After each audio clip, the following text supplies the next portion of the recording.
Hello everyone, here we'll be taking up the remaining questions in exercise 4.3 of chapter Quadratic Equations. 8th question. A train travels 360 kilometers at a uniform speed. If the speed had been 5 kilometers per hour more, it would have taken 1 hour less for the same journey. Find the speed of the train. Now here we can consider two cases.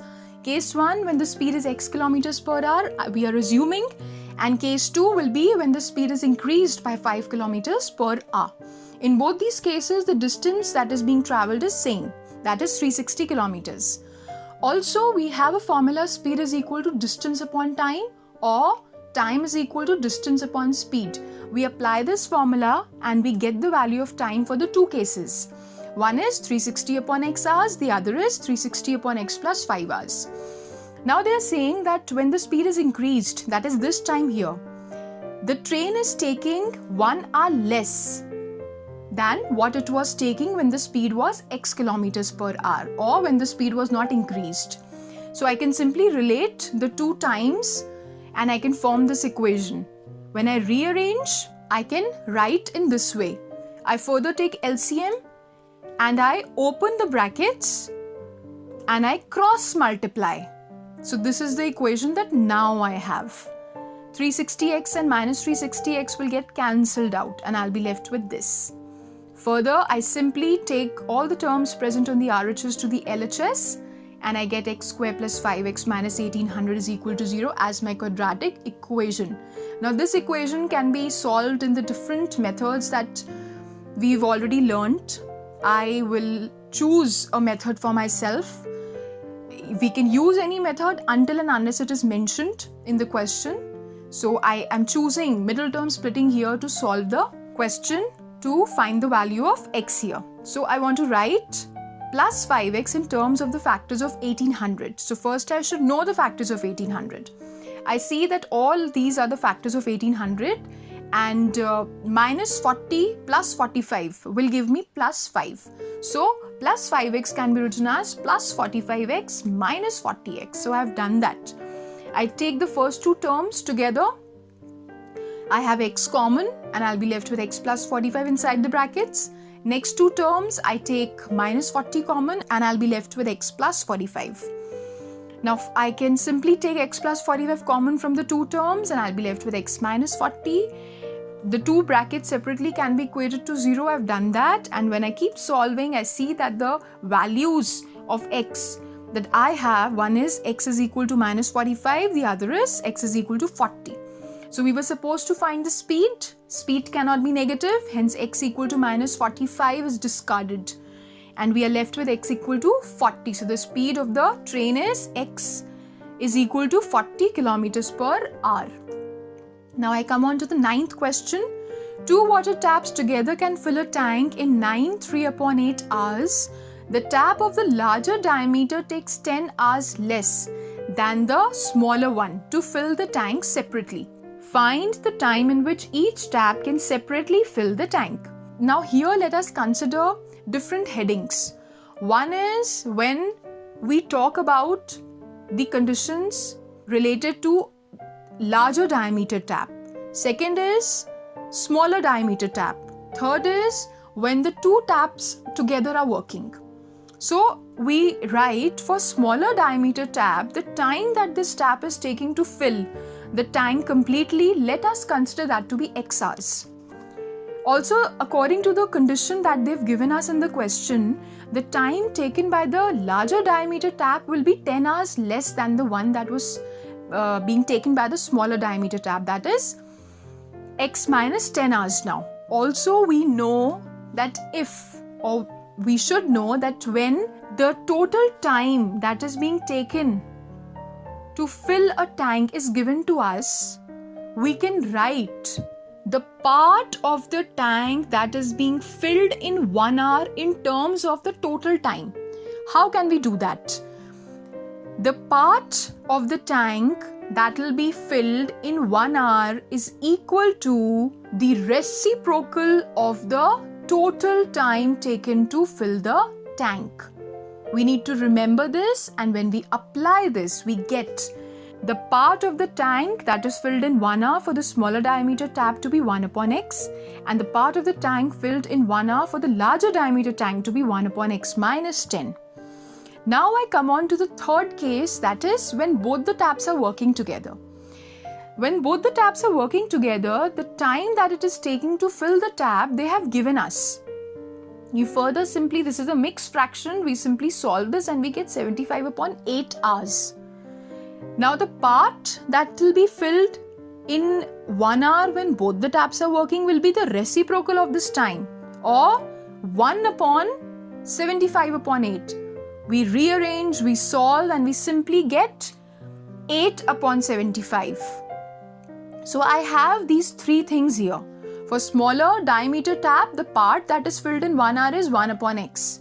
Larger diameter tap, part filled in 1 hour is 1 upon x minus 10. For both the taps when they're working, the part filled in 1 hour is 8 upon 75. We need to consider all these things. These are the highlighted important parts of the solution that we've reached to.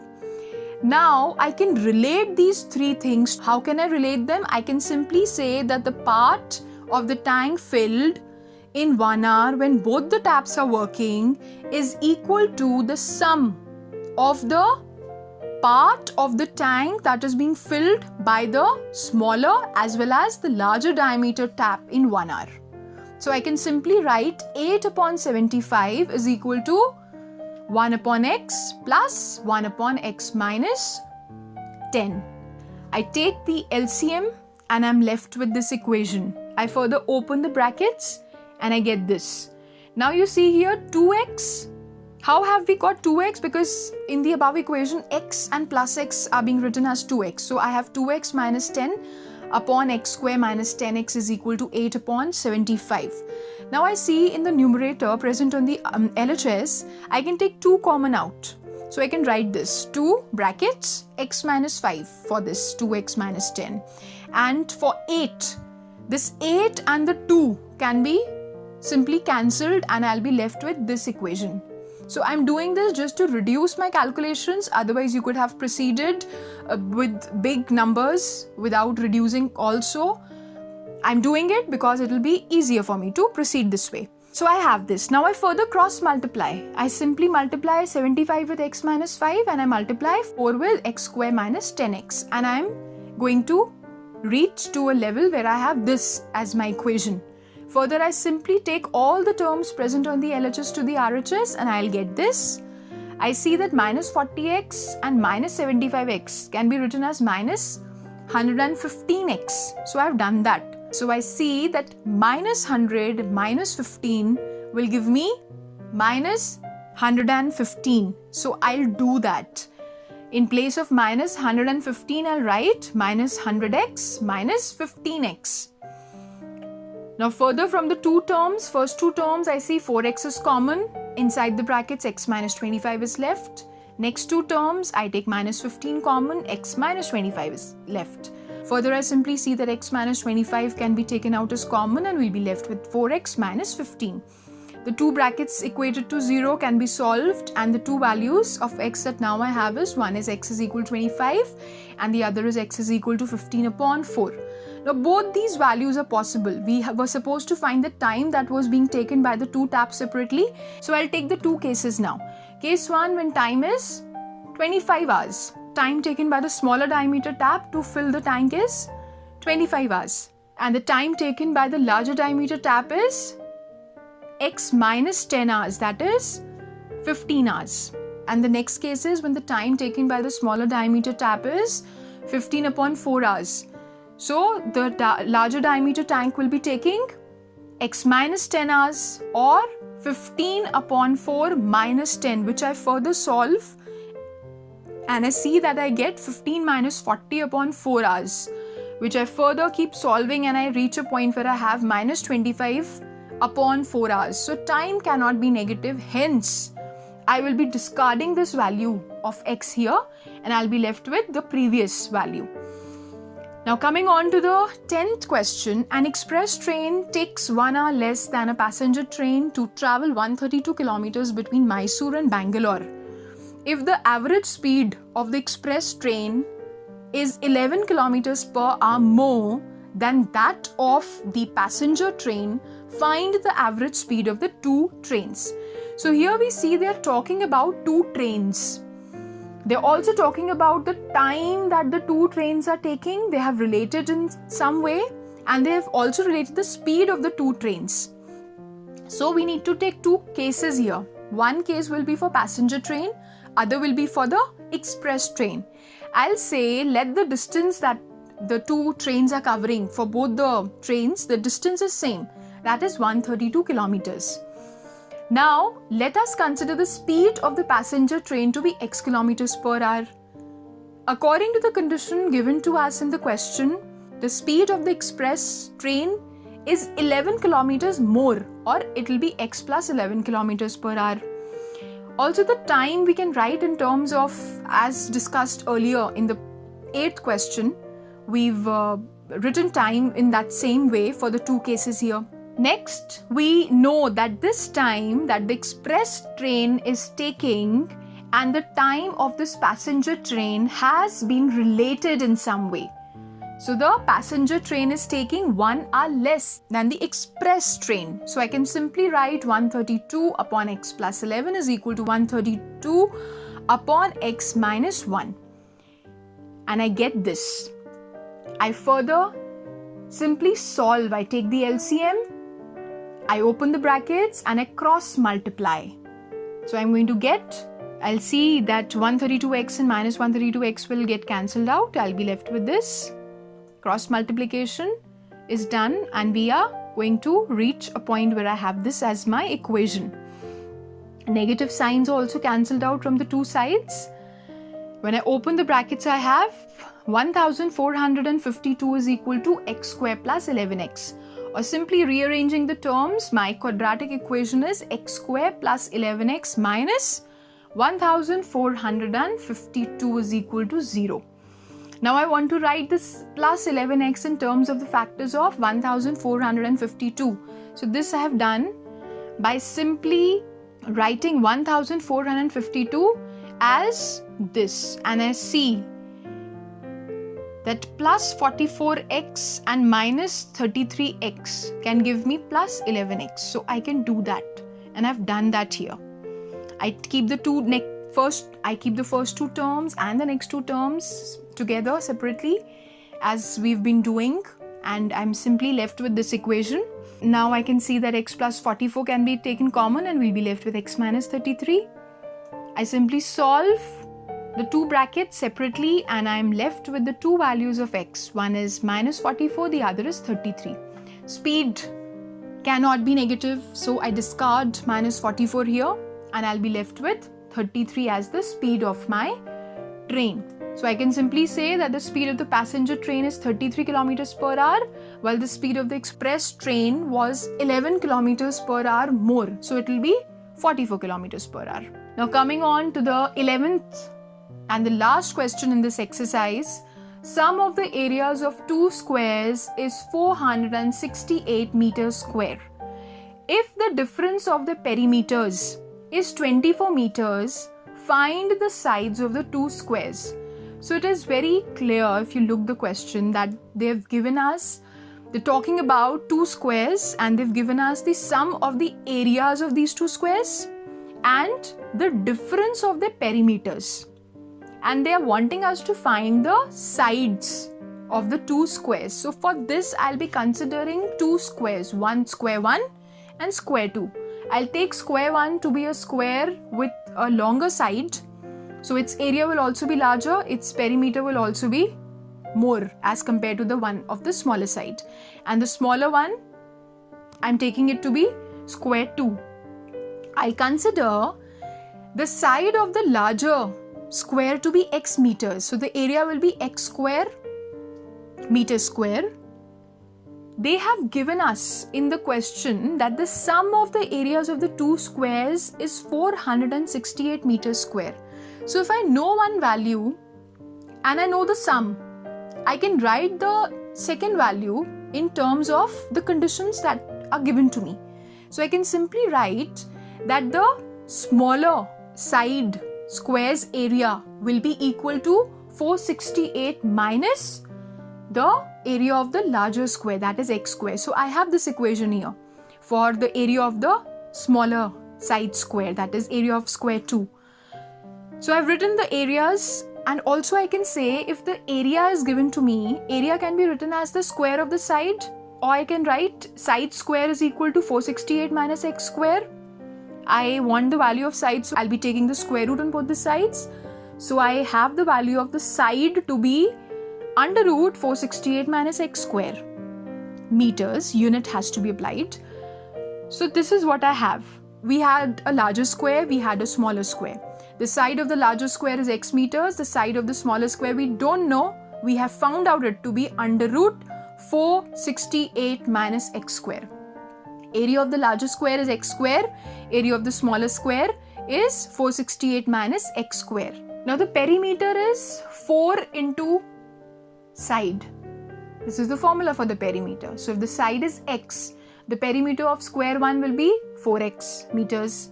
Perimeter of square 2 will be 4. Side is what? Under root 468 minus x square. So I've written the values of the perimeters here.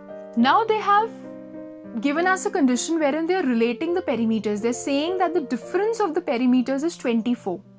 I cannot subtract from a smaller perimeter a larger perimeter. I can only subtract a smaller perimeter from a larger perimeter. So I have to write 4x minus 4 bracket under root 468 minus x square.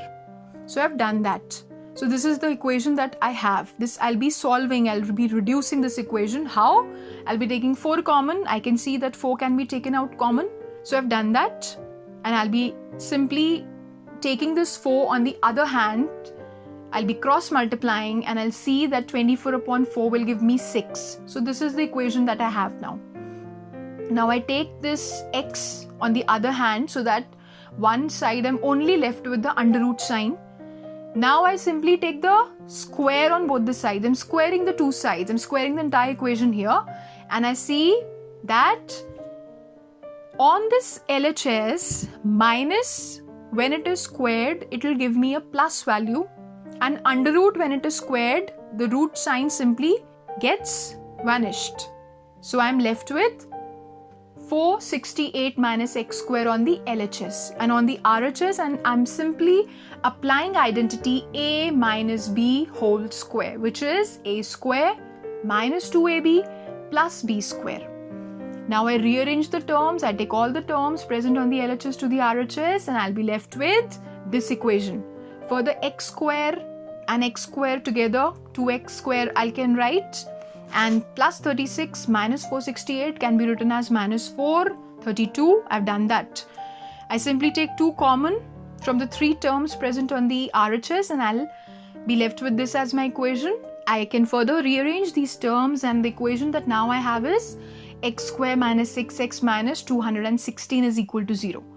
Now 216, I'll find the factors. I'll write 216 in terms of the factors, and I see that plus 12 minus 18, which are the factors of 216, which they'll give me minus 6. So I can write this minus 6x as minus 18x plus 12x. So I've done that. Now next I simply take x common from the first 2 terms, and I take plus 12 common from the next 2 terms. And next step, x minus 18 is common. I'll take that common out, and I'll be left with x plus 12. The 2 brackets separately I equated to 0, and the 2 values of x that I've reached and I've got on 2. One is x is equal to 18, the other is x is equal to minus 12. Now, x is equal to minus 12 is simply discarded because the side cannot be negative. Side of a square or any figure is basically a length. So this length cannot be negative. So I simply discard this value here. I'll be left with x is equal to 18. So I can simply say that the side of the larger square is 18 meters, while the side of the smaller square, I had derived it to be under root 468 minus 18 square. So I'll simply keep solving, and I see that the value that now I have is under root 144. This can be written as plus minus 12 Since length cannot be negative, I'll simply discard minus 12 here and I'll be left with plus 12 or simply 12 meters. So this is what we've done. So that's all. I hope these questions are clear to you. Thank you and all the very best.